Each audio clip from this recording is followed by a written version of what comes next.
last season you had a bit of an obsession with Adam Driver, so I feel like you needed... A bit of an obsession, that is an understatement. If I may propose Formula One's premier driver, Sir Lewis Hamilton, for the new obsession this year. Honestly, it's a pretty solid pitch. He's very good looking, Sir Lewis. Congrats. Drive your wheels over me, you speedy demon.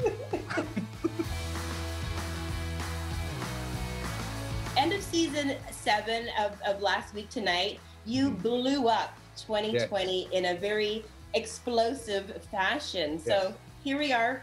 We're already second month of 2021. How are you feeling about this year? I'm feeling it was a low bar to clear, right? So I'm feeling more optimistic than I was, but not fully optimistic. We're still in a dark place. I think like most people, I'm just glad that last year is over.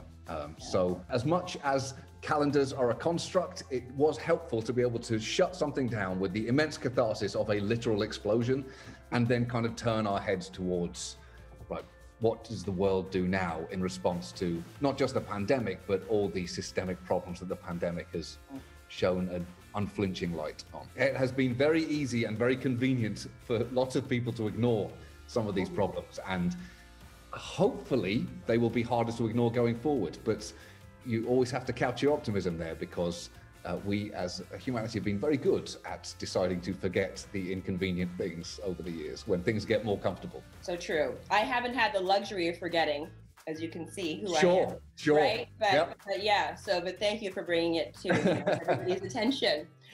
Will you be escaping the great white void? Hopefully, yes. Yeah. I mean, not right now because of, the thing. So I think we will be in that great white void for a while. I don't know when we'll get back into a studio, but I think we're going to err on the side of extreme caution. A lot of our staff got sick early on in the pandemic, so I think that is going to make us hyper cautious with the decisions that we make. So we'll be in the white void for a little while. When we come out of it isn't really up to us. It's when the vaccine gets distributed properly. So we'll see how that happens. You voted for the first time in America in November. I mean, talk about the first time. You always remember your first time, but this was the election. How was that experience for you? As cliche as it seems, or as sappy as it seems, that really meant something to me. That, even though I live in New York, so my vote doesn't count like it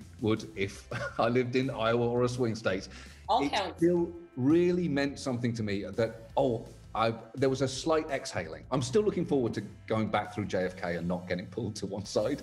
I'm still very much looking forward to that, but it was very meaningful. You've been off the air since November. So much has changed. The U.S. has a new president. And let's be real, Donald Trump provided a lot of material for a lot of people. So looking forward, what do you think you're going to be focusing on? It's going to be great not to have him taking the oxygen in the room every week. We've always been more interested in talking about policy than personalities in politics. So I think we're very, very much looking forward to focusing on some of the incredibly dry stories that no one really wants to hear about. It feels like if our show has an MO, it's presenting something that you hear about in the first minute and think, I don't know if I want to hear about this. And by the end of it, hopefully it's been interesting and funny. I like that. And I like thinking about the dry stories, because I could do with some consuming a little dry story. I don't need to be up here anymore. I could live down here for a little while.